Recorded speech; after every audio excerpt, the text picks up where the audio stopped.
Hello everyone and welcome to the Regen Ag Mentoring Program's second guest lecture presentation for 2023, and today we are very fortunate to have a presentation by a panel of carbon experts which includes Lorraine Gordon, Dr. Greg Bender, Norman Marshall and Ignatius Verbeek. And before we make a formal start today, I would like to take a moment to acknowledge country. So I acknowledge and pay respect to the ancestors and descendants of the lands upon which we work, meet and study. I'm mindful that within and without the buildings, the land always was and always will be Aboriginal land. And I would like to also acknowledge the Widjabul Waibul people of the Bundjalung Nation, where I am currently here today facilitating this webinar presentation for us all. So first up in our panel, I am delighted to introduce Norman Marshall. Norman Marshall is the Director of Australian Soil Management and works alongside Dr. Greg Bender in that position.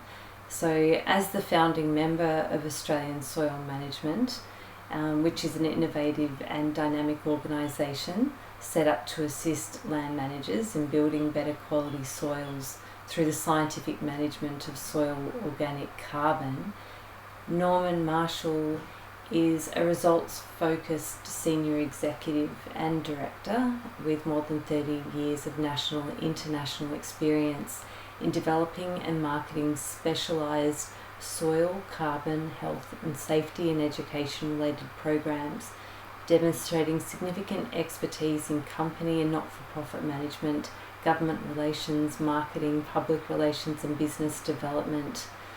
Norman is an exceptional communicator with a consultative leadership style, strong negotiation skills, excellent problem-solving abilities and a keen client needs assessment aptitude. Norman is disciplined business management and has exceptional communication skills with a proven track record in organisational leadership with a commitment to excellence. Norman is also very well recognised in the soil carbon program by both governments and individual clients, which is why we've asked him to come along today. And I have had the pleasure of hearing Norman speak once before, so I'm just delighted to invite him to speak with us today. So over to you, Norman. Thank you. I should explain that Greg and I are part of the one organisation called Australian Soil Management. And part of our background was that we wanted to research and prove to ourselves that building soil carbon can be done. And I'm sure Greg will explain the science and the projects that we did. But at the same time, we've been delving into all the different ways that people operate soil carbon.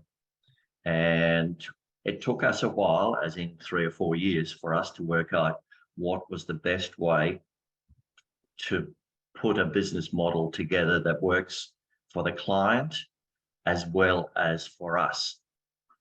And what I mean by that is, in the soil carbon area, there are brokers, and we describe ourselves as an agent.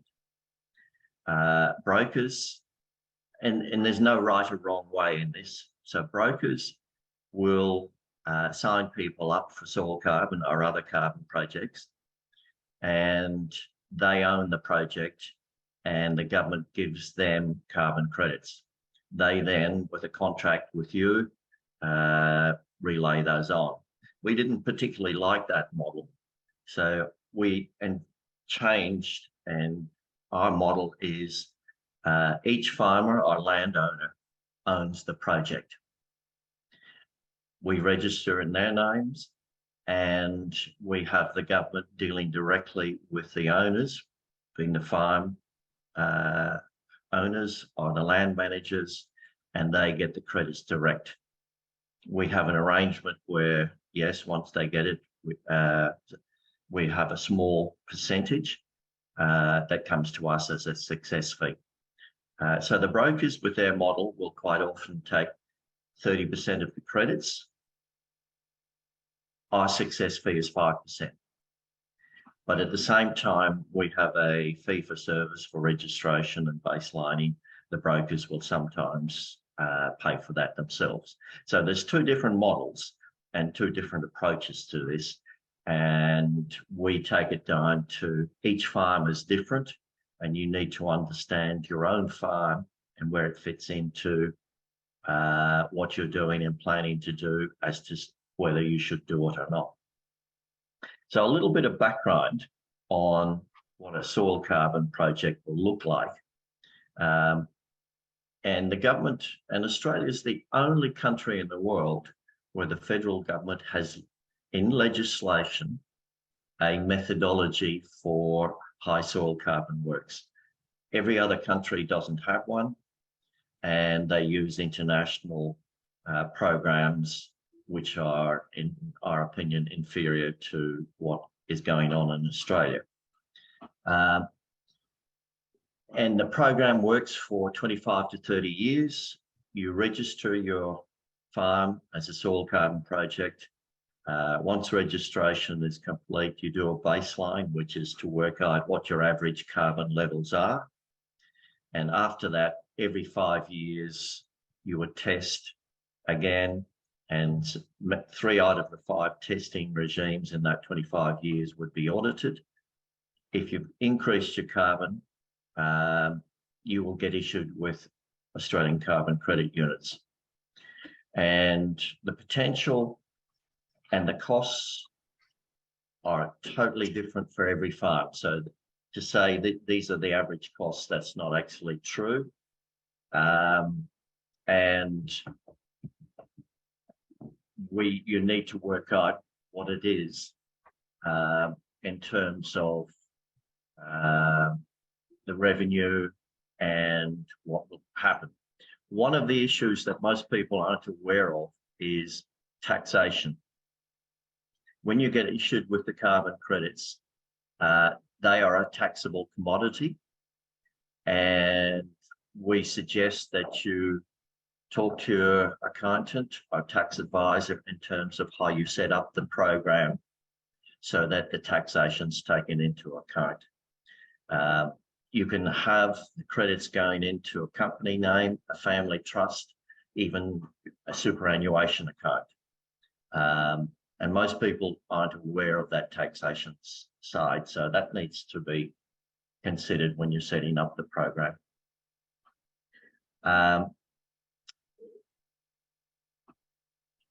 Who would be the ideal people to take benefit from programs like the soil carbon program? And the answer to that is, if you're going down the regenerative farming practice areas, then it would make sense that you would consider a soil carbon project. Most people, when they see the sums in terms of what the revenue could be, get excited, and you've no doubt heard the fever pitch in the pubs about carbon credits.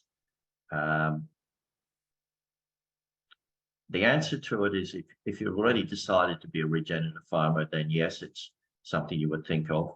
But the other side, as I'm sure you'll hear from Greg, is the link between building soil carbon and farm productivity. And farm productivity is the answer that you should be looking at.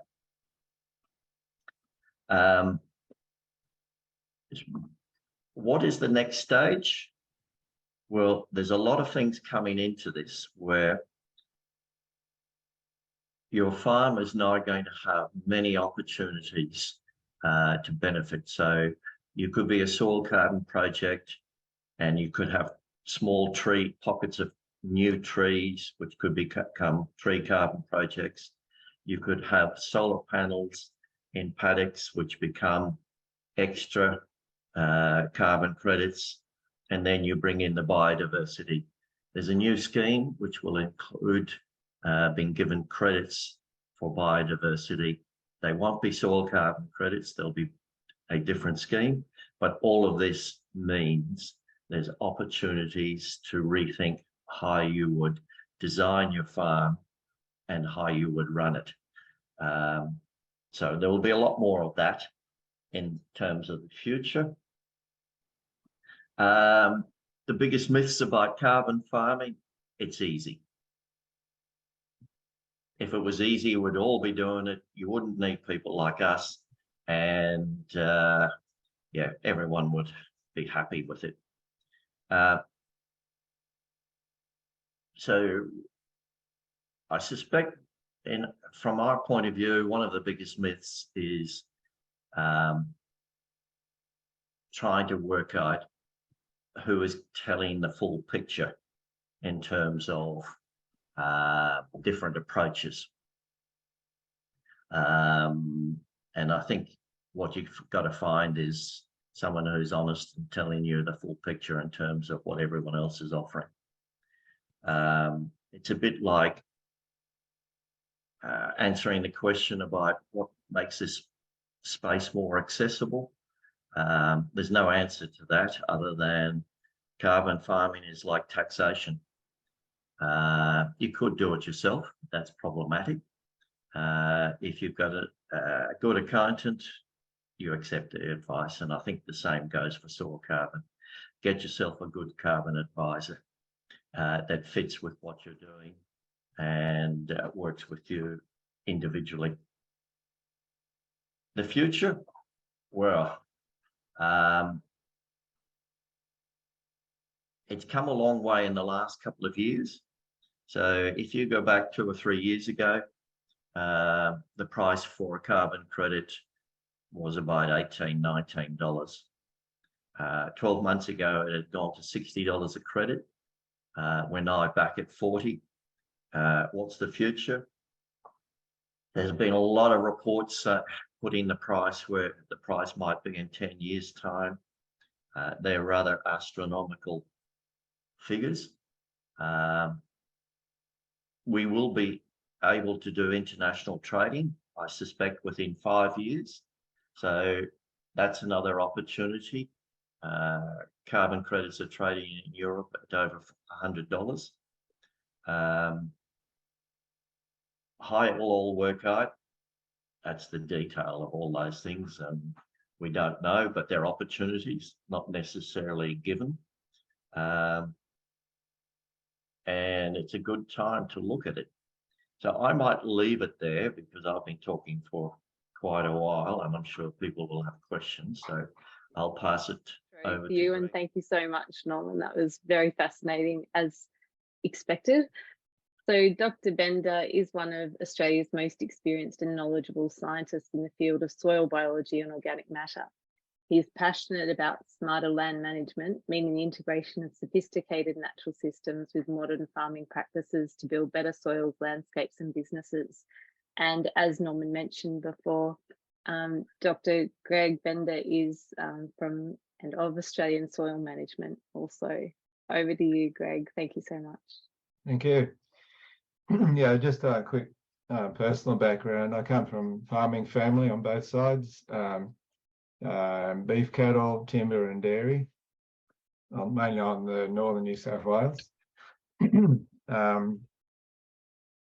Following that, I've got 10 years research at Australian National University in soil biology, 10 years in agribusiness, and about 6 years managing research programs with GRDC, AWI, and a little bit with MLA. So I guess moving on from that, I'm really interested in landscape management. It's my passion, especially where agriculture meets ecology. I think it wouldn't be outlandish for me to say it's a bit like Godzilla meets Bambi at the moment. We're trying to have a much more friendly overlap between agriculture and ecology. If we don't do the right thing, I think it'll be Godzilla versus King Kong. Anyway, moving on, Norman mentioned we have an in-house R&D program. So we do carbon projects, but it's very important for us to invest in R&D on farms because that's how we learn. We learn from our projects, but we learn a lot too from our separate R&D program. And we've been doing that since 2012. So a brief summary of that journey is a very interesting journey, but a brief summary would be we've seen everything from zero carbon increases to carbon increases that are way above what the accepted scientific literature says is possible. So we've measured the whole gamut, and we've learned an awful lot about what management practices work for different industries, cropping, pastures. We even ventured into almond orchards, vineyards, the whole gamut of industry. So I guess the take-home message that I'd like to deliver is that there's no silver bullets for increasing carbon. It's a management process. It's a system you're dealing with a biological system. So say in that system, there's 10 things you need to do. If you do 6, you'll get some carbon increases. If you do 8, you'll get more. So it's a holistic approach. You've really got to have, So we've seen some amazing things where somebody, for example, an organic beef property we looked at down at Bungendore, they had everything right. Out of those 10, they're probably doing most things right. But there's only one thing we needed to do, and it took off because all the other management practices they'd already accomplished. So it's just simply a lack of soil nutrition, and the soil biology needed some feeding, organic matter. And, we got a 47% increase in dry matter in a single season. So if you get it right, it'll take off. But otherwise, everyone's at a different point in that line. So sometimes it's 0.5%, in 3 years, depends on the circumstances and an individual farmer. So I think I'll leave it there, Simone. Thank you so much, Greg. Fascinating as always. Thank you. And I'll move over now to introduce Ignatius, who's from Carbon Pump and AgriX operations. Ignatius is a seasoned carbon farming expert specialising in soil carbon methodology, technology and software development. With over 15 years experience in the field, he has worked on various projects such as developing advanced soil carbon measurement systems, developing and submitting methodology under Carbon Farming Initiative, and undertaking soil carbon field trials. And it's my pleasure to introduce you, Ignatius. Thank you very much. And as you said, I am speaking now with 2 hats. The first hat is AgriX, and we describe as a wholesale white label supplier of the soil carbon measurement part of carbon projects. And we work for at various different stages. Most of the project developers, a bit like the broker that Norman spoke about before, we do the mapping and measurement side of the project implementation. I hope it's okay to say that we do most of the work for ASM, for Greg and Norman, and we've got, I think, was it about a 1,400 soil core campaign running with them at the moment. So I've got multiple crews in the field. I'm mapping on this other screen over here, desperately trying to keep up with the work that's going through at the moment. And that's exactly where we want to be. I've been in the carbon space for more than 30 years. I was counting carbon long before it became popular, and have been sort of at the forefront of carbon neutral programs. I worked for the Australian Government. I was a program manager for CEDA in New South Wales, looking at commercial buildings. I've worked in the industrial space, many different areas. More recently, though, much more in the agricultural space. And then I got trapped in soil carbon. And the problem with soil carbon is it's still emerging. There's still a lot we've got to do and learn. But where else would you want to work? I mean, here we are helping farmers, all the people in the audience grow, produce healthier soil, grow better foods, better income. I mean, save the planet along the way. I mean, where else would you want to work? I'm not sure if it's a commercially sensible decision for me to be here, but I am well and truly embedded in it and burning hard down this space. I've been involved in the soil carbon project way back from the very beginning. Did the very first soil carbon projects, have been involved in the development of the 3 soil carbon methodologies, and intimately involved in the implementation of hundreds of projects. Almost always at, with the sort of white label sort of approach, I don't take any part, I don't take any commission from the soil carbon projects. I'm usually not involved at all in the registration or anything like that. I just do the measurement side of things. So that's what I do that's what I do in AgriX, and I'll put on a different hat. And it's perhaps a little bit difficult to go into this, and I don't want it to be seen by the audience as sort of a conflict or putting down any group or methodology. I would have to admit that I'm immensely frustrated with the emissions reduction fund and how it operates. There are some very good things about it, and I'm a whole-handed supporter of the projects that have been done and the work that particularly, say, ASM is doing. It's absolutely fantastic, and I have no hesitation in supporting projects that want to be part of it. But the emissions reduction fund has some challenges. I believe it puts far too much risk back on the farmers through this 25-year or 100-year permanence period, and does so unnecessarily. I think it has a whole bunch of bureaucracy that is just diabolically, it drives me insane. I used to have a full head of hair, honest, but that makes it difficult.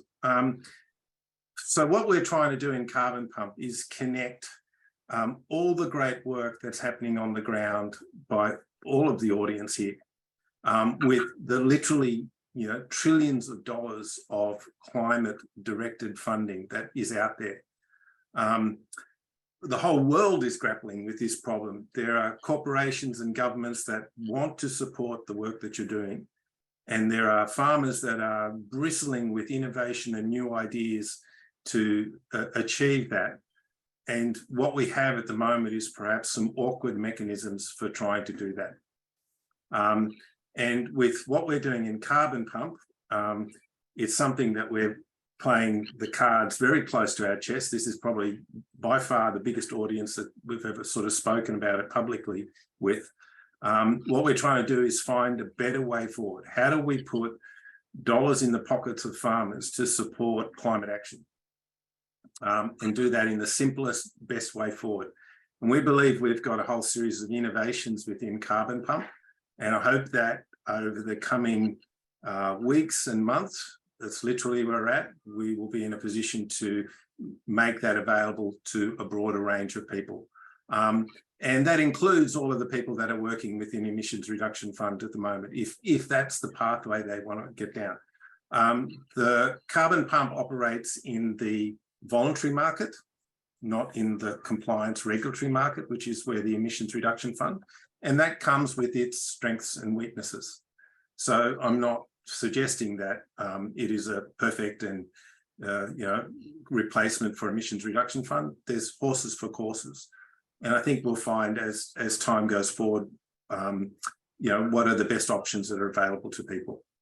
I encourage you to have a look at our website, carbonpump.com.au, and to follow the story that we have running at the moment about how we're evolving.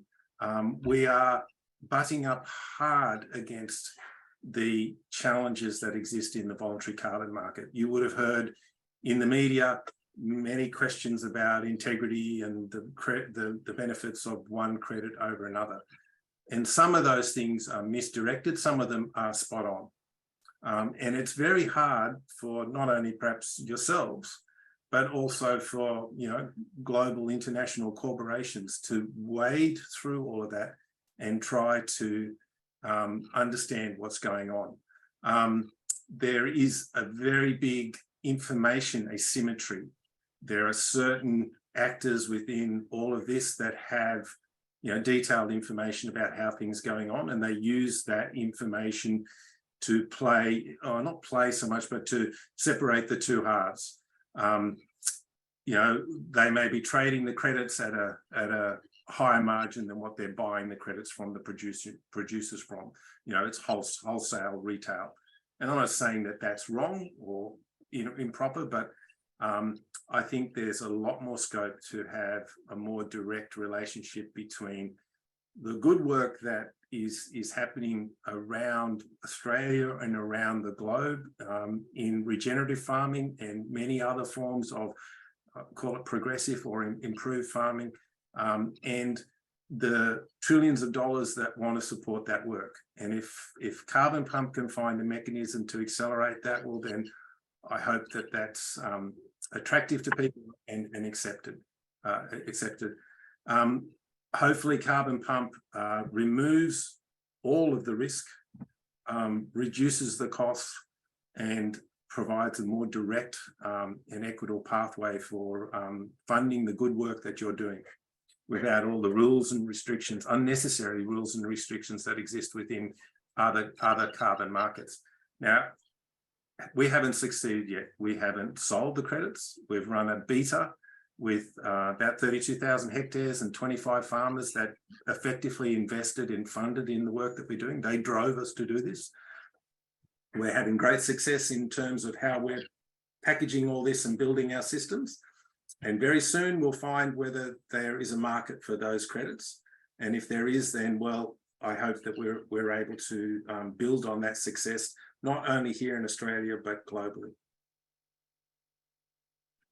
So I probably have said enough at this point, so happy to pass the floor. Thanks, Ignatius. That was really interesting. And I'm trusting you all know Lorraine because she has come along to our previous presentations. She's with us at Southern Cross University. She founded the Regenerative Agriculture Alliance, and she acts as a conduit between industry and research, delivering sustainable and regenerative agricultural solutions nationally. And over to you, Lorraine. Oh, thanks, Simone. Hi, guys. Again, sorry that I'm coming on a bit late into this, but I guess I come at the whole carbon space as a researcher, as a bit of a mentor, and also as a farmer doing it. So our farm at Ebor in northern New South Wales was actually the first registered for a soil carbon project in northern New South Wales. Norman was actually one of our advisors in this whole space, and so we've actually done our baselining, and now we've got to actually increase our carbon from what is a base level of 10%, according to Ignatius, which is a bit, I mean, that's exciting, but that's a bit scary in itself, you know, to take it, you know, from a level that's already at 10%. So what I might do, Simone, I'm going to whiz through it quite quickly, but I think people will be interested in just seeing, you know, how it came about, and actually seeing the testing equipment in motion might be really good for people to see that. Well, we know why we're doing this. We're trying to reduce CO2 emissions and put carbon back where it came from, which is deep into the soil profile. Here's a little video about the why we've done this at Moffat Falls on our farm. And just for those that aren't aware, our farm is located at Point Lookout, which it is the highest cattle property in Australia. And in any normal year, whatever the hell that looks like, receives around 2,000 millimetres of rain on basalt soils. And the way we sequester carbon is we use grazing animals to do it primarily, and we fix any of the mineral deficiencies in the soil, and then we let the hooves of the animals do the rest by moving large numbers quickly across the landscape. Let me just see what's in this. These are all like 2-minute little videos if we've got the time, Simone. Farmers are very deep thinkers, and farmers are observers. So they know their landscapes better than anyone. And they can see changes. They can see something's not right, or, you know, what is wrong with this picture? And they will look and question and lie awake at night until they work that out. So they are the best researchers we have. They are applied researchers, constantly changing the way they farm to get a better outcome. More carbon in the ground means what little rainfall we get, we can hang on to produce plants. This is the new frontier, is what's under the ground. The billions and billions of life forms. Carbon is feeding all those microorganisms that are in the soil. Without hooved animals moving across the landscape, our pastures will turn to deserts. Because what they do is they take the top off the pasture to allow more sunlight into those pastures, more photosynthesis to take place, which brings the carbon down through the roots of the plant and into our soil profiles. That is what produces good carbon in the soil. We've made some mistakes in farming, in agriculture. We've followed European methods when, in retrospect, we shouldn't have. Australia has the oldest soils in the world. Its landscapes are very different from Europe. Its soil profiles are very different, and we need to farm an Australian way. So that just gives you a bit of an idea of the sort of country that we're doing this project in, really, because I think we all understand the important role that farmers play in the process. So you've seen this before, probably many of you, and these are sort of the steps into a carbon project and where we're at in that process. So basically we're at we've done our baselining, and now we're about to implement a compost tea across the farm. We've corrected our mineral deficiencies, and we'll be doing some pretty cool composting. We've got bioreactors and all sorts of stuff going on now to increase our carbon from that 10% level. That was the equipment, some of Ignatius's equipment that he bought onto our property. You can see it's a pretty good looking bit of gear. So I think the next one might be a little bit of a video, well, it's coming up on how that actually worked. This is a map of our farm with the various stratas. And within each of those stratas, we took 3 samples. We had 4 sites. One's a backup site. And we took our samples aiming for about 1.3 metres under the ground. So, you know, the deeper you can go, the better, because once carbon sequesters deep into the soil profile, it becomes permanent there. So you don't lose it with the weather conditions like you do in the topsoil areas. So that's a bit of a map of the property. This is how we use the satellite imaging to know where we've got to take that sample. You can't cheat the system. It's randomly chosen, these areas, and we walk around with our satellite pole, so to speak. Ignatius will have a better word for it. And we find out that we're in the exact right location to be able to take that sample at that spot.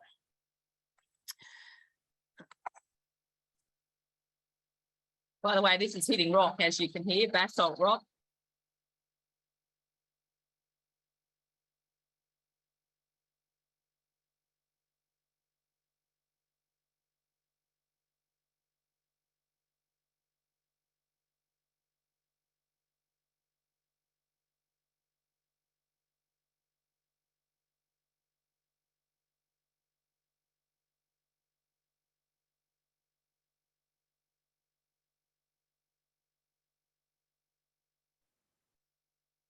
This is me in the background saying, yes, it's okay for you to smash the tip of my soil core at $600 a pop on all the rocks in Lorraine's property.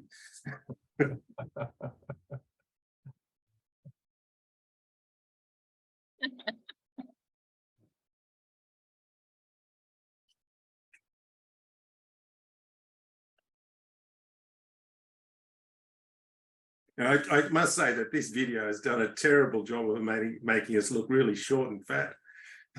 This is a bit I love. This expensive equipment and a screwdriver holding it together. Yeah, I can give you a whole story about that particular. Anyway, it doesn't matter, it worked. Yes, it worked.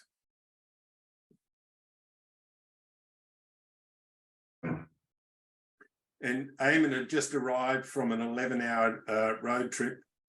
And it was almost dark. You can see the sun setting in the background, and we had to get one soil core in to keep Lorraine happy. So it's the first time Eamon and myself had worked together. First time we worked on this rig together. And anyway, we only went 1 meter, which is a big achievement, believe me. So anyway, it was a lot of fun. I was so excited. I don't think I've ever been so excited when that equipment finally arrived on the farm. But anyway, here's some of our soil samples. Got very excited about this one. Do note the beautiful worms in the core.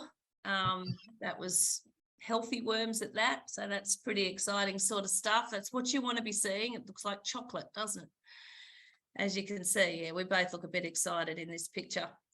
Norman, you haven't seen any of this, so you'd be enjoying these slides. Absolutely. Yeah, you can see, what do you call that thing, Ignatius, the end of the equipment where we've bent it all from hitting the basalt rock? That's called the shoe. Yeah, well, anyway, we nearly buggered it, but I think it's still working. I went through 3, Lorraine. 3. Oh, sorry about that. Okay. Look, I'm not sure how much you've talked about the trading side of things. I'm not going to go into this too much. There's a whole heap of different options. That's the important thing. And the other important thing to note is carbon's only going in one direction, and that's up. And so to lock yourself into any contracts, I think at this point in time would be silly. And as long as you register, then you'll have all of those options before you in the future. And of course, you know, now with mixed methods coming out, I think they were supposed to come out this month. Actually, I'm not sure if they're out yet, but you know, you'll be able to have a tree carbon project, a soil carbon project on your farm. You might have biodiversity credits happening as well. And I mean, these are all new enterprises, and you can sort of, I call it carbon stack your story, which makes you it makes it quite valuable, particularly to the corporate market that can, you know, talk about your story and why they're supporting you. So there's a whole heap of different options that you can consider, and it is worth considering them all. How do we do it? You know, as I said, through time control grazing, holistic grazing, one of our key ways of improving our farm and speeding up photosynthesis. That's not our farm, that picture, but it just demonstrates the practice. Of course, it's not just observation. There's a lot of, there's programs behind that just to gauge our temperatures and our rainfall and how much available feed we have for our stocking rate going into the future and so forth. So it's the combination of using the human eye, planning, and your own data collection that is the key. We use, well, for the first time, we'll be using compost tea on our farm. I've done many potions before, but none have I called compost teas. But I'm told I'm not only using a compost tea, I'm using a rhizobium brew because it's got a frothy top like a beer. So I've got, yeah, a couple of combinations going on there to increase our carbon, and that's happening in the next month. So that's pretty exciting. Important to correct the chemistry of the soil, so correcting any mineral deficiencies. We have to lime every year. We're highly acid soil because of the high rainfall and basalt soils. So lime is really critical to shift that pH. but we'll also find ourselves using all sorts of things depending what the soil tells us it needs, manganese, boron, whatever it might be at the time. We'll be experimenting, hopefully doing some research, applied research experiments this year on multi-species pasture cropping on the farm, which is a very quick way to increase carbon. And you can see by those massive taproots that it's pretty critical to get the most deep-rooted plants that you can and have a lot of biodiversity in the mix. So as many species as possible with deep taproots. I think there's some radishes and vetch and even oats is really good for that. Nearly finished. We're also critical to all of this is water. And we have a major project underway on the farm. We have 168 bubbling springs on this farm. Now, in a drought, potentially they could dry up, particularly when you're running 1,000 steers across those spring heads. So we're actually in the throes, this is just about completed, of fencing off our spring heads to protect them from all of those hooves compacting the soil around where the springs come out of the ground. That's to keep all of the rivers clean, because our farm literally goes into it goes into the Clarence, the Guy Fawkes, the Bellinger and the Macleay. So being at the top of the mountain, it's critical to keep our water absolutely pristine and clean. Take this with a grain of salt, but this is a potential income from carbon sequestration. This was based on 400 hectares when ACCU's carbon credits were only worth $30. I'm not sure what they are now. I think they're 38. Correct me if I'm wrong. But yes, you can tell there's some serious profits to be gained if you get this right. So that's, literally that could be another property, another farm. So I think the potential outlay is certainly worth it, given what you spend on new fences or a new tractor or whatever. This to me is a whole new enterprise with some significant uplift if you get your management practices spot on. And of course, you can only build carbon through regenerative agricultural practices. Just want to get that in. What won't build carbon?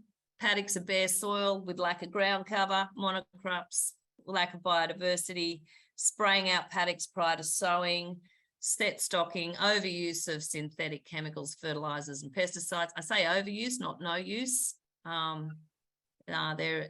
We just need to consider, is there an alternative so that we can look after our microbes?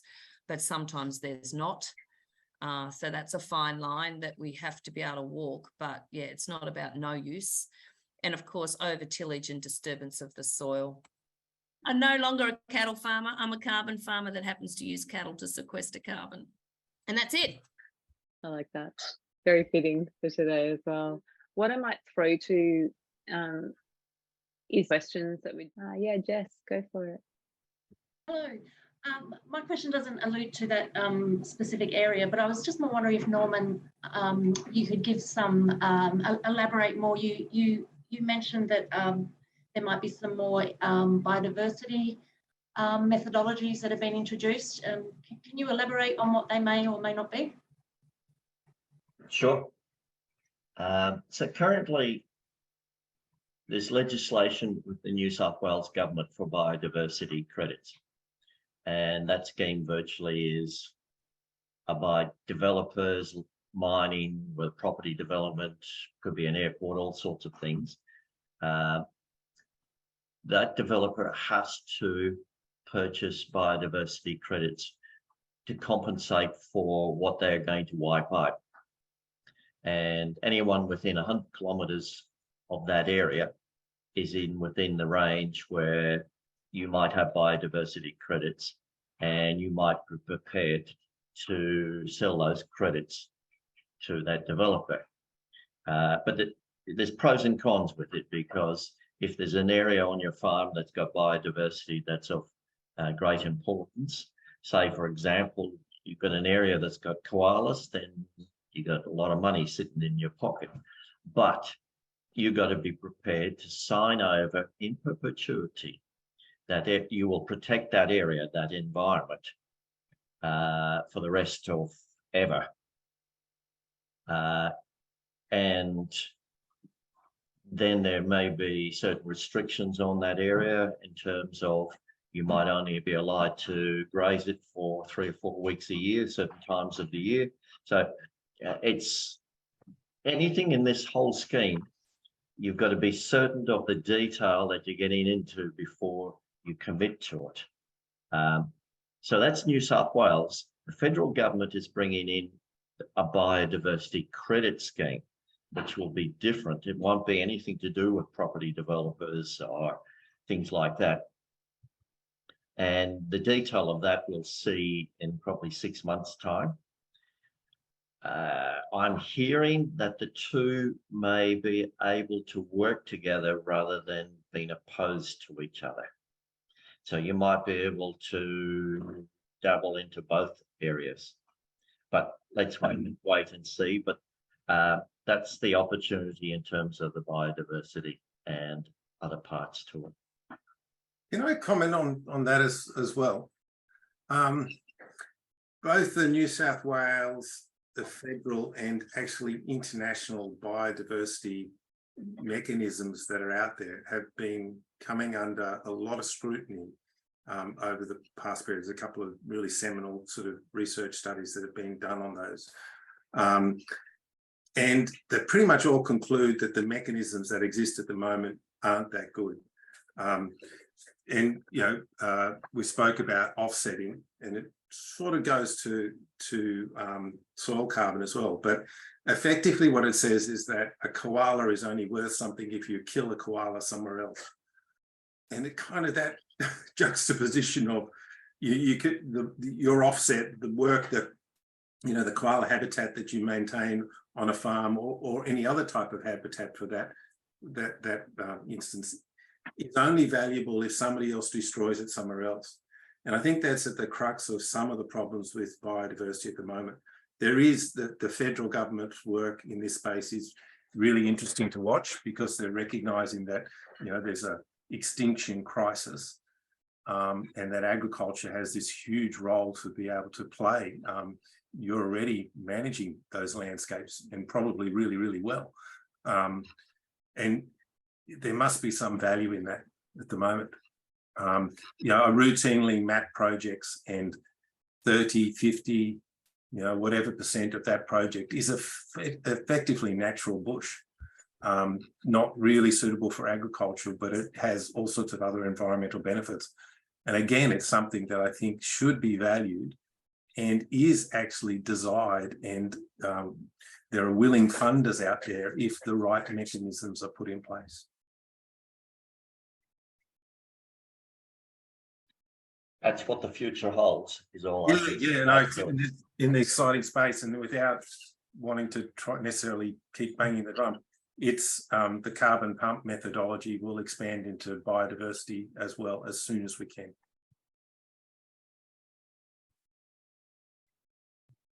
Did you have anything further with that, Jess, or is that?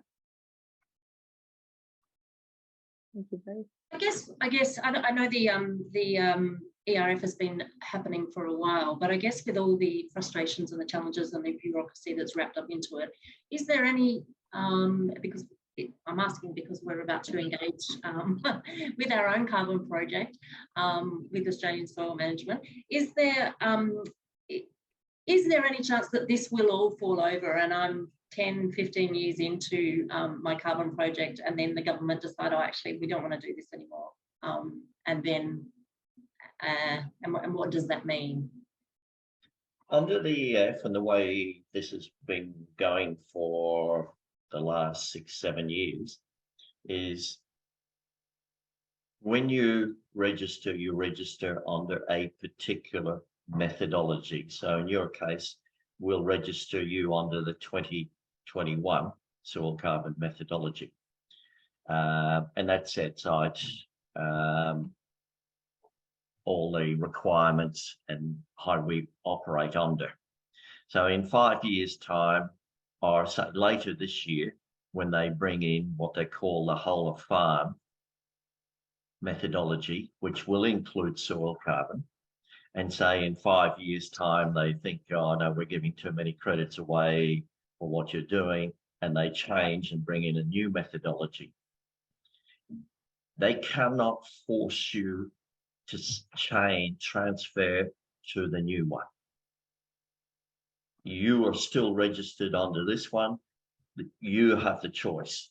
So if this is better for you, then you would stay with it. And so this is going to be here. What I would say about what the future holds in this area is I believe soil carbon is going to become far more important. If you look at the Chubb report, which handed down to the government recommendations on improving how the scheme operates, Chubb said the most important aspect to the whole carbon area is operating within the science that we know. And the only science that will make a difference is photosynthesis, taking carbon out of the atmosphere. So soil carbon does that, and its importance is going to be elevated in the next few years, because we're now seeing all of the scientists say we're not doing enough. And emissions reduction is about giving people credits for reducing the amount of carbon that they're putting in the atmosphere, as opposed to soil carbon, which is drawing it down. The focus will shift to soil carbon. Can I add something to that as well? Firstly, really happy that you're working with ASM, because no hesitation in sort of putting them forward as I believe the best operator in this space in Australia in the market. There are many others, good operators, but I'm very, very happy to be working with them and see how their projects operate and know Greg and Norman very well. Will it change? I hope so, and I'm doing everything in my power to change it. But I would see it as an evolution of what's going on. I hope the Emissions Reduction Fund evolves to something better and can do it a lot faster than it is at the moment. I have become quite jaded about that in the past, and certainly actively seeking to do something else. But in no way do I want to set this up as a conflict between different things. I just don't believe that's the right way to do. There's a lot of good stuff happening in different spaces. And so I'm using the word and rather than or. How do we build on all of these different components and go forward? We all need this. And as I said, the funding is behind it if we get the right mechanisms in place.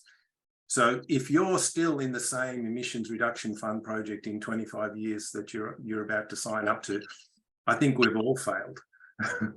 But that doesn't mean that, signing up now is, casting you in concrete, and there won't be pathways to transition as you go forward. The risk aspects of the emissions reduction fund, I think, is one of its greatest weaknesses. I don't think that will continue into the future. Right now, stepping into projects and doing it is probably more important than the exact way that you do it. Keep your options open, do the good work. That's what really matters. Gentlemen. Thanks for the question, Jess, and for those very full responses as well. So we've got a few questions in the chat, and I know Nikolai had one as well. I might just go back to Kate. Are you still on the call, Kate? I don't know if you want to talk to this one at all, but she had a question about engaging with local producers. Yeah, so it's about that's the selling of the benefits to producers around the soil carbon industry. But even going back a step from that, and I guess inquiring into the credibility or the good or problems with getting good advice that Norman raised, and what capacity is there for having good advice that's channeled through some of our local organisations, local councils, or other trusted organisations, Landcare, and is that work going on where farmers can access really good local advice around what's appropriate management practices in their landscapes, or getting that holistic view of how the credit market's working?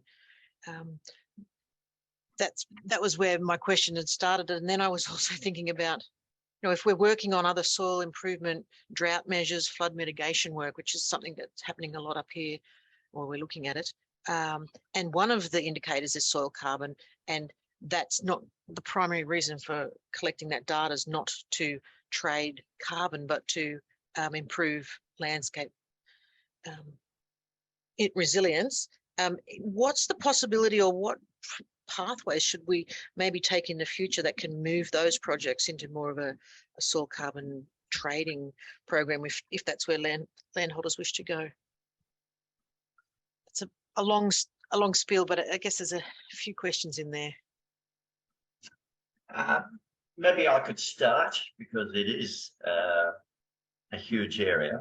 So, and I think everyone is individually involved, and so looking at the individual level will mean obviously knowing a lot more about each farm and what goes on.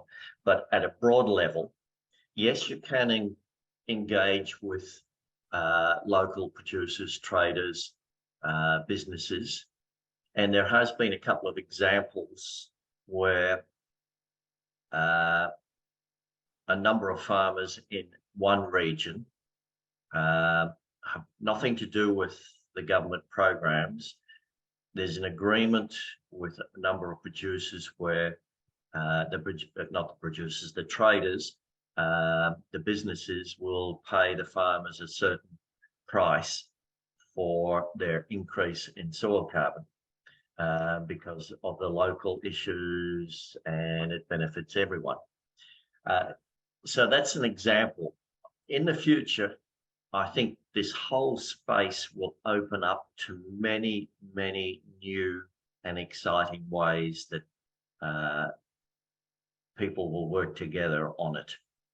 So I'll pass that over to others at this stage.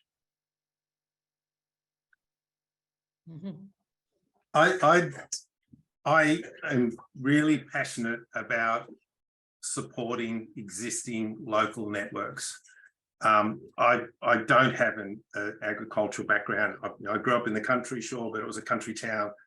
I'm not from a farming family, but working with many, many different farms right around the country and different project developers and organisations, the thing that I see is that it all works through existing networks, and there's some fantastic networks out there. So I see the job is to build on those networks, not replace them, to give those networks tools that they need to sort of work with their existing members and to support the communities and the networks that exist rather than to replace it. In regard to carbon advice, there is good advice and there's bad advice. I would not characterise the carbon industry in general as a nice place. It is full of sharks. That doesn't mean that there aren't some really good people, and I'm very happy to say again that Greg and Norman are good people. There are some really good actors out there that are doing the right thing. That's not universal, so please tread carefully. Be wary of the pitch that is given to you by various different people. And anybody that doesn't want to work with local communities, I don't think they're the people that you want to work with either.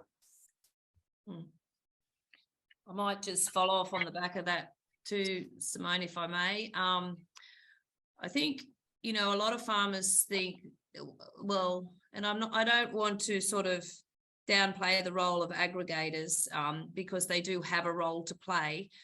But I guess you've got to ask yourself the question when it comes to your appetite for risk.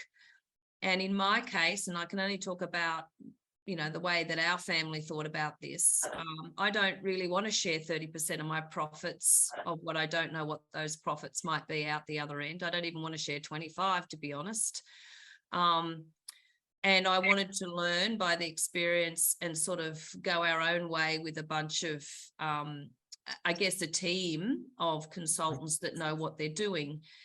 So I think sometimes farmers just take the easy way out saying, well, there's no risk, it won't cost me anything, I don't know what I'm going to make anyway, so I'll just do it. And they sign these horrific contracts that they're stitched up for 25 years. I mean, most marriages don't last that length. And, you know, with people that they've got no relationship with, and they actually don't know what they're signing away, because potentially they could be signing away, you know, the opportunity for another farm. And it's a caveat, make no bones about that. You have a caveat on your land when you sign these sorts of agreements. So you need some very solid legal advice. And I'm just waiting for the plethora of legal problems that are going to come out of this sector. And as Ignatius said, there's some bad eggs in the mix. It is like a gold rush. There's hungry corporates that need farmers to sequester carbon on their behalf. And of course, that's driving things at a very fast pace. So beware is what I'd like to say, and just use your common sense and, you know, have a go. It hasn't cost near what the scaremongers say it's going to cost. It's actually, I think, quite reasonable. It's the cost of a fence for us. So, and the kids aren't getting a new tractor. So it's easy decision. Yeah, I mean, building on that again, things to what, like contracts where you don't have to do anything and they're just taking a cut, and that there's long-term conditions to watch out for. Take control of your own project was what I'd recommend. The other one that particular bugbear for me is measurement versus modelling. Lorraine, you just said it didn't cost that much. We did a pretty intensive measurement campaign. I could do it better and cheaper and provide more information to help you, you know, if I go through that. At the moment, modeling's sucking up all the oxygen and saying we've got this solution because the measurement's too expensive. It's not. And it gives you the on-the-ground information. If it's modelled, it's a guess. Yeah, that's you right. You lose that direct knowledge about what's actually going on. Well, there's an old saying, isn't it? You can't change what you can't measure, not model. So you need to be able to measure. And I think the other old saying is, you know, there's no such thing as a free lunch. Yeah. Well, yeah, the other statement is all models are wrong, some are useful. There's another aspect to this as well, and that is if you go and put your hat on as being a buyer of carbon credits. So you're a Mitsubishi or one of the big companies that has to buy carbon credits. They'll look at carbon credits that come from a measured project versus from a modelled project. And they're going to go, well, I don't believe that a model project is giving me the full value, and therefore I'm not going to pay the full price. Mm-hmm. And this is where we'll see in the future a two-tiered price when it comes to modelled versus measured. And if I was buying credits, I wouldn't be buying from a modelled approach, because I don't care. You could be doing 5 same things on one farm and 5 exactly the same on another farm. You will get 2 different sets of answers. Yeah, and I mean, from my intense experience in measuring hundreds of farms and crunching the numbers and working with top scientists around the world, including one sitting here, you can get good models that work, and you have no idea if that's going to work anywhere else. It might work on an individual farm. You can't translate that anywhere else. And of course, Ignatius is referring to Dr. Greg Bender, who's also on our screen. Yeah, absolutely. So you can, we believe you can build, in fact, we got the techniques for it. We can build a model from the bottom up. So from detailed measurements on a farm, as we do more and more measurements, we get a better understanding of what's going on, and we can have more efficient sampling strategies and get to the point perhaps where it is full model, but based on local conditions at a paddock level. you cannot do the top-down modelling, which is what is being advocated left, right and centre, where you take a satellite image and run some algorithm over it, machine learning, AI, yada, yada, draw pretty pictures that are oxygen thieves. Don't get me started. Well, thank you for that rich response. Kate, I'm sure that's answered your question and tenfold. Fantastic discussion. Thank you to all the panel members. Susan, you did pop a question in there a little bit earlier, and I can see you're still on the line, and perhaps this builds on what Lorraine touched on just about water. Is there any consideration for water cycling acknowledgement on the horizon? Yes, absolutely. Most important, or one of the most important things you can do. Why isn't it tradable and fungible right now? working on just that. That's what I think. You know, the water is more important because you can't keep the carbon if you haven't got water to grow the plants with. No. And we've got nothing at the moment that's recognising water. And I just wondered if there's anything in the pipeline, like, you know, is there any measurement coming up for small water cycle and all those sort of more at farm level water management tools? Certainly within Carbon Pump, it's well and truly on our agenda. And of course, putting all that aside, as you would all know, if you're increasing your carbon, you're increasing your water holding capacity tenfold. So they go hand in hand. So what little water you capture, you're going to hang on to if you've increased your carbon. So, I mean, the productivity side of it is an argument within itself, without, you know, the trading side, which I'm not aware, but Ignatius, like you said, you'd have more of an idea of how that's progressing. Definitely, yeah.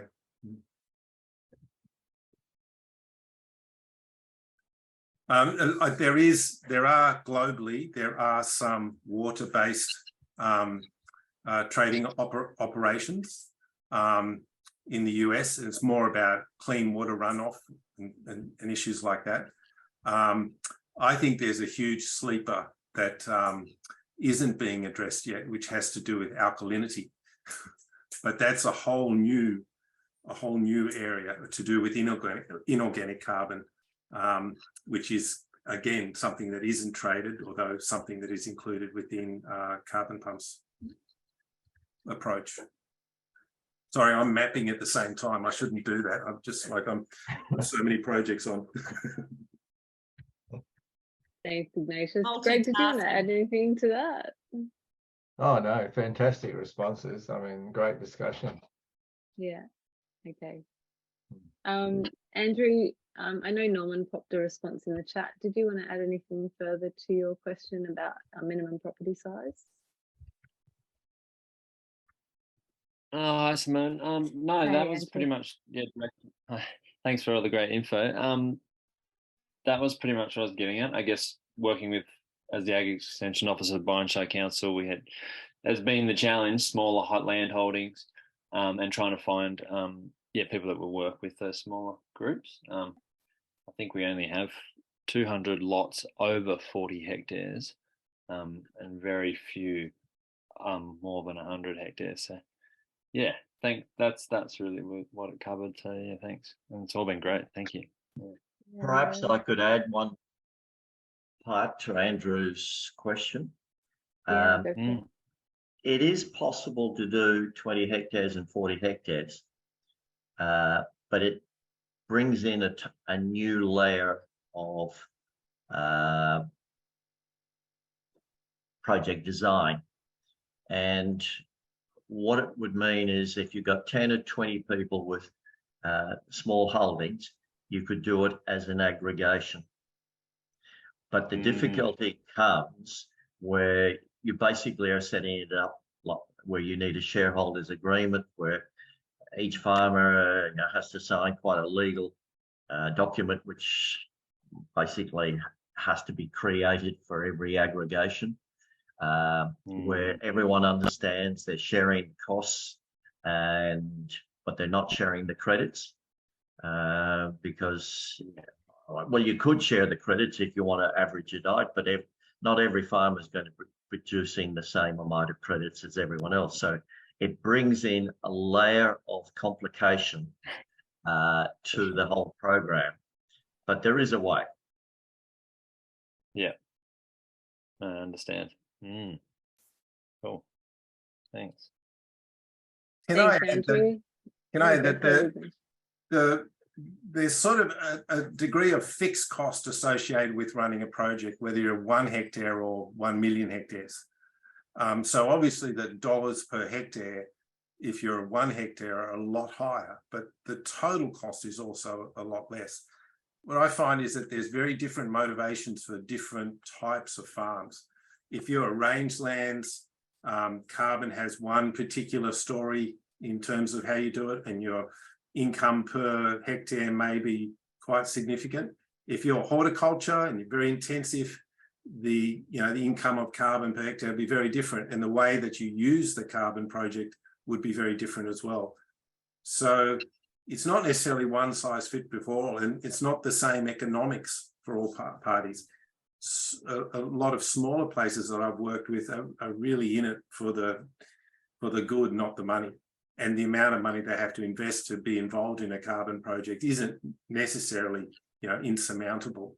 For very large projects, the capital that they need to put in to start a carbon project can be quite significant. I was on the phone with a 12,000 hectare property this morning and looking at some credits that they're looking at trading. And it sounds like a lot of money, but also it costs a lot of money for them to build just one fence across one of the paddocks in their property, because that's about 25 kilometres long. So different balances and different motivations for different people. For sure. And I'm seeing with, smaller properties, yeah, the cost to entry, your cost to your soil test, your meters, it's a lot less. But especially on the coast here, we have the opportunity to increase soil carbon very, very quickly. Yeah. And there's a natural size graduation for small farms tend to be in more higher rainfall and having more intense management. Large farms tend to be in more arid countries and have more extensive management strategies.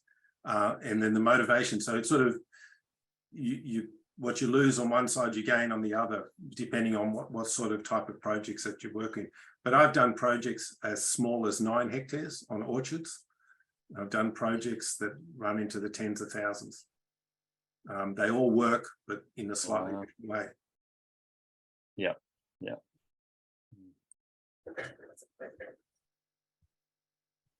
Great, and thank you, Norman. I know you've been answering a few questions in the chat box there as we go along too. Nikolai, I know you had your hand up a while back. Did you want to ask a question?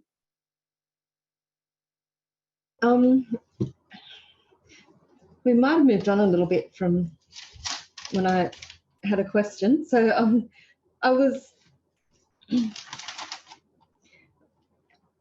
just wondering if anybody's had any experience with a methodology, the avoided clearing of native regrowth, because I see that methodology seems to be the lowest risk in re-establishing vegetation, and also for biodiversity credits, because you've got vegetation already established. And I see a lot of where I work and live is coastal New South Wales. I'm in the Nambucca Valley, but on the coast, you see in the 1950s, you see a lot of this farmland was cleared, and there's extensive areas of farmland that have regrown post 1990 that can meet the current regrowth continuing use clearing rules in New South Wales, and some as well regrown post 2000, but fitting that into the methodology is really difficult, because the criteria for the methodologies a lot of the vegetation can't be more than 3 meters high. There has to be a baseline clearing event that in most cases I can figure out is around about 5 or 6 years ago prior that it was actually last cleared. And I don't know, it just seems a shame that vegetation can be cleared currently under New South Wales and federal law, usually with regard to threatened species and things, but yet it can't be preserved under a current carbon farming methodology. So yeah, I just wanted to see if anybody had any excuse. Yeah. Sorry. Nicola, I did. I've had a bit of experience in trying to get one of these up. And what I found, I mean, I totally agree with you. It makes no sense. You know, we've got whole areas that we can actually stop clearing and manage. So it's not about locking up areas and doing nothing, because you've actually still got to manage them so that the sucklings come up and you're sequestering carbon. But I think they've made the criteria so rigorous that it's almost not, it cuts far too many people out. So first of all, you would have had to have permission to be able to clear it in the first place. So it would have had through an arrangement with local land services that it's been inspected, it's allowed to be cleared because of this, this and that. And then you've got to make the conscious decision not to do it. And then, as you said, you can't have older trees in the mix. It's got to be all young tree. Like, it's near impossible to actually meet the criteria to make it happen. I think that's an area, it's probably one of the most least advanced areas, and it's crazy that it is, but it needs a lot more work to be able to make it more accessible for people. I think it got put in the too hard basket for us. Can I comment there as well? You're absolutely right. It is nuts that farmers don't get paid for preserving their carbon, whether it's in soil or biomass or whatever, in the same way they get paid for building it. Fundamental flaw of the way that the systems operate at the moment. One that we've fixed. You should get paid to preserve and build carbon, whether it's in trees or whether it's in soil. And look, I'll give you the example that happened. We were looking at buying a property up the road that had a lot of trees on it, an awful lot of trees on it, and had permission to clear the property. Okay, now we didn't want to clear it at all. What we wanted to do was to just tidy it up, be able to put a whole tree carbon and soil carbon project across this property, and help pay for it. It wasn't a cheap property in the first place, but the regrowth had just got completely out of control. And yet the existing owner had permission to cut trees down because it adjoined a nearby national park. And therefore, he got the permission to be able to cut the trees down. So we wanted to go in, save that property, keep the trees, put it under a tree carbon and soil carbon farming project. But it was just the areas were disjointed areas. At the time, the legislation hasn't evolved enough to make that a worthwhile experience, worthwhile exercise for that particular property. And that was really disappointing for me, because I thought, here we are consciously trying to save a very important piece of country from being flattened by bulldozers, and the legislation is actually encouraging that rather than discouraging that to happen. So, yeah. Still a lot of work to be done in that space, I think, and yet they're quite happy to go out and plant completely new plantations when let's just save also what we've already got on the ground. Yeah, it's high risk, isn't it? Yeah. For the person signing up the agreement to go and establish, because it's easy for somebody to manage, and yet the farmers can sign up and say, we'll establish 50, 100 hectares of planted trees, but then they have to make sure that it survives. Anyway, thanks, Lorraine. Thanks, Yeah, and I Kamesh. think thanks for the question, Nikolai, as well as the responses from the panel. I think John Redmayne, your question follows along those lines as well. I'm not sure if you've got a mic that you can use today, but John just popped in the chat. Why is everything being made so difficult by bureaucrats, experts, etc.? Making it difficult to be educated old time farmers trying to draw down, sequester carbon dioxide from the atmosphere by growing trees and grass, using cattle to mow the grass and fertilize the whole system with their manure. I don't know if anyone wanted to comment on that one. From John. I'm going to comment on it again. You're exactly right. I think there's a lot of scope for improvement in the existing systems, and we've all got to keep advocating for it. You know, I'm constantly inspired by the hundreds, thousands of farmers here and globally that are desperate to do this, and the corporations that are desperate to fund it. Yet we've got these kludgy, bureaucratic systems that just make no sense, and we can only advocate to keep changing those. Perhaps just to go back a little stage and explain why it's so complicated. The government, when they designed it, a lot of the bureaucrats were given the brief that it is under no circumstance should anyone be able to game this system. And therefore it's complicated because of that. So, and there's lots of ways that you could game this system. And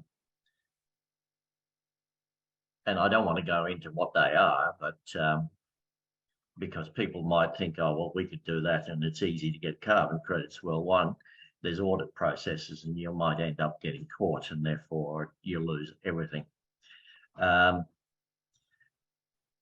It is trying to get more simplified, and it may take many new approaches to it, and it might take a few years, but that's the process that we're going through.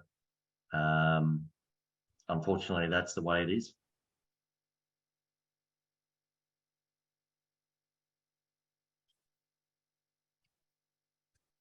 Great. Thanks, Norman. We did have a couple more. Julie was asking and had a bit of a chat with Ignatius in the chat about, I guess, the idea of double counting. So any thoughts on how farmers will be able to be carbon neutral themselves if we've sold their available units off? Will we then be able to take them back ourselves, or we have to turn, or will we in turn have to buy from someone else? And Ignatius just responded, you can't double count. If you have sold your credits, you can't use them to claim carbon-based neutral on those credits. If you want to claim carbon neutral, you'll need to retire your credits. Can I add there are pros and cons to carbon neutral claims, and there may be better ways to achieve your objectives? And Julie just asked if there was a penalty to retire them. And I just thought others might want to add something to that. Simone, I'm happy to make a comment about this. We intend in our case, for our farm to be carbon neutral by reducing our methane levels. So our carbon footprint isn't that big, but of course, because we're running large numbers of steers, you know, that is a methane issue, and we have the solution. It's now about the application of at broad scale in grazing operations for reducing methane. If I would suggest, and correct me fellas if I'm wrong about this, that Australian carbon credits are going to be worth more, especially ones that have been measured properly and have gone through the right rigor, then if you really did want to be carbon neutral in your operation, you're probably better off to buy the cheap crap from overseas to offset and actually sell your carbon, which is going to be more valuable because it's credible carbon to sell. But that's the way I'd see it. But I think a farmer can become carbon neutral without having to sell any credits at the farm gate, just by the type of machinery they use, and by actually addressing methane levels. So I think there's other ways to do it rather than sell your valuable carbon. I mean, use your valuable carbon to become carbon neutral. You're better off to sell it. Can I just perhaps add to a couple of things? With carbon neutrality, the whole scheme should be about being fair. So at this stage, some of the big inputs or the footprint of farming is energy and fertilizer. So fuel and fertilizer. That's where you're going to have to use credits to make yourself carbon neutral. But, and it's a huge but, why are farmers being made pay for those imports when it's the oil and gas companies that need to be making their product carbon neutral? Not you paying for it. They're the ones who should be paying for it. So this is the question. If it's fair, who should be paying? Farming should be paying for their own created carbon footprint, but the products you're using, surely they should be carbon neutral by the time when you get to use them. You shouldn't be paying for it. So these are the big questions that need to get answered before you have to start looking at offsetting and using your credits for a lot of those things.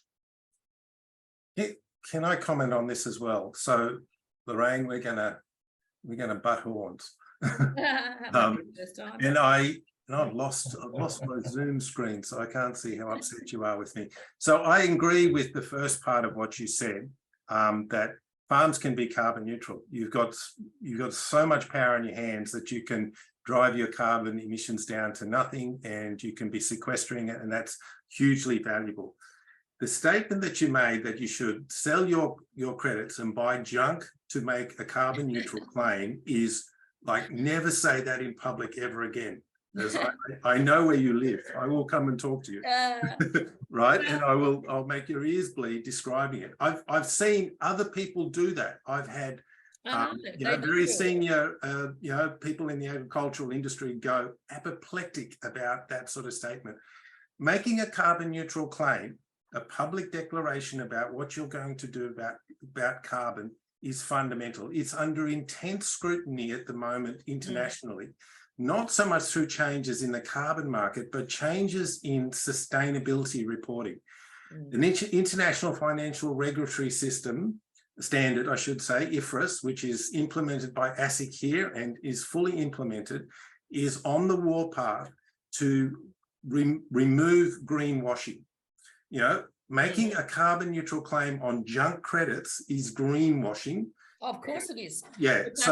But that's what's going on. And in all honesty, Ignatius, I think it's not going to be, it's easier for farmers to do it. I mean, we've got electric everything coming out now, motorbikes, bloody tractors and everything else. So diesel will be at some stage a thing of the past. And the big questions around methane. Methane's going to be the big one we're going to be clunked over the head about. So that's where the focus about being carbon neutral needs to be, on the methane levels.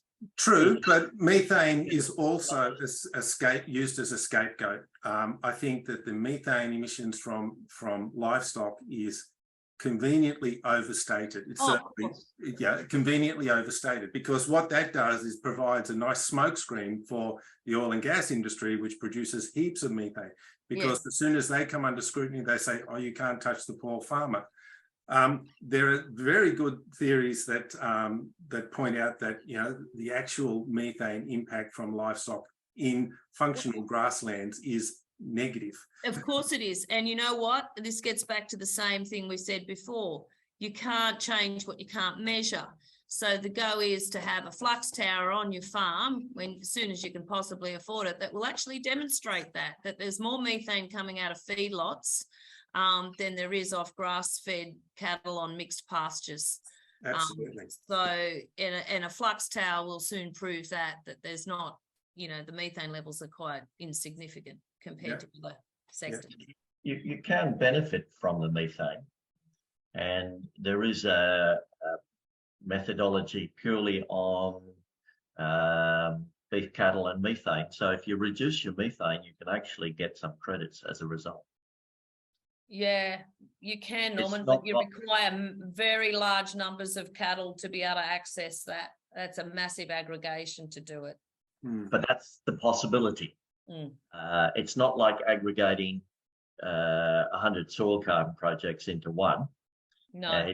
It's a lot easier to do 100 farms with cattle into. You need 50,000 head. That's right. But at this stage, it's not economically viable. And again, how silly is that?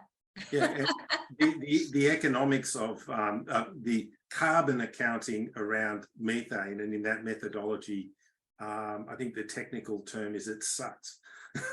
Yeah. It just doesn't, certainly it's not real. Yes, you can run projects on it, but it doesn't really work. The days on Earth sort of approach that it takes to methane, that's real, and it, ultimate things, but the way they account for the carbon or the methane is you could shoot big holes in it.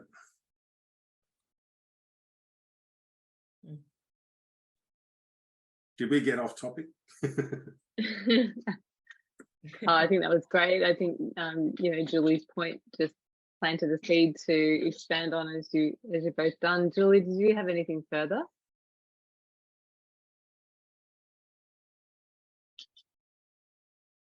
Not sure if Julie's got a mic or not. No. I'll take that as a no, Julie, and that's completely fine. And I'll just see if you do want to jump on though, please do feel free.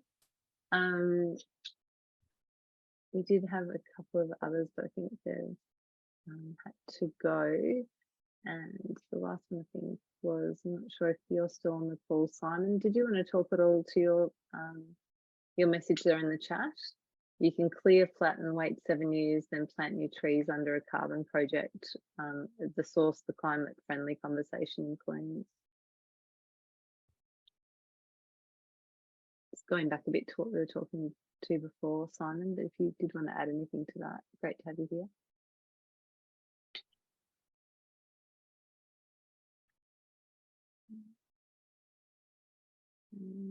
No.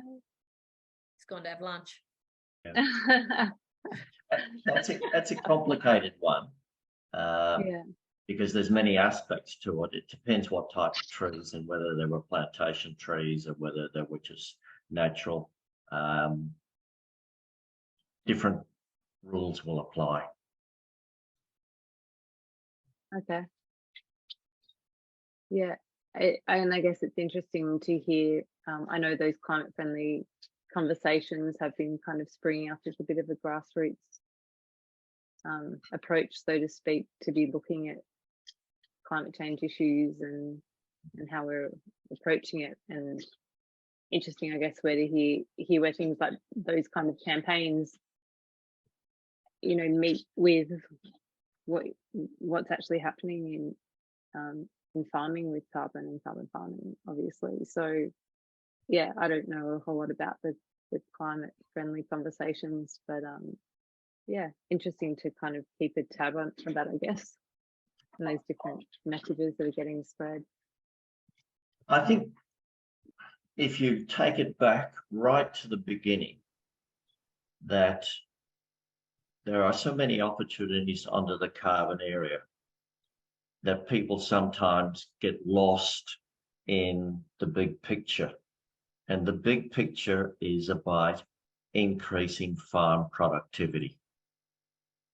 If you increase farm productivity, you will increase soil carbon, you will increase biodiversity, you will increase everything else about your farm. If people go into this because they're chasing the carbon dollars, it is the wrong approach to looking at this. It's the icing on the cake. You're absolutely right. It's not what should be the main objective. It's the bonus. It's the icing on the cake.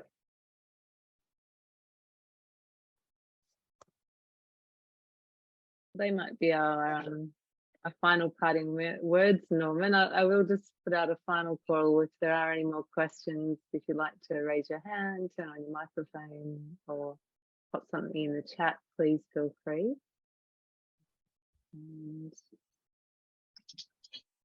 if not, then I will say a huge thank you to our guests today, Dr. Greg Bender, Norman Marshall, Ignatius Verbeek, and Lorraine Gordon. It's been an absolute pleasure. I know I've really enjoyed hearing your expertise and your light-hearted but very knowledgeable discussions as well. They've yeah, it's been a really fascinating discussion today. So thank you, and lots of thanks in the chat there as well from everyone. So thanks for your time today. Thank you. Thanks, Simone. Thank you. Good job. Very much.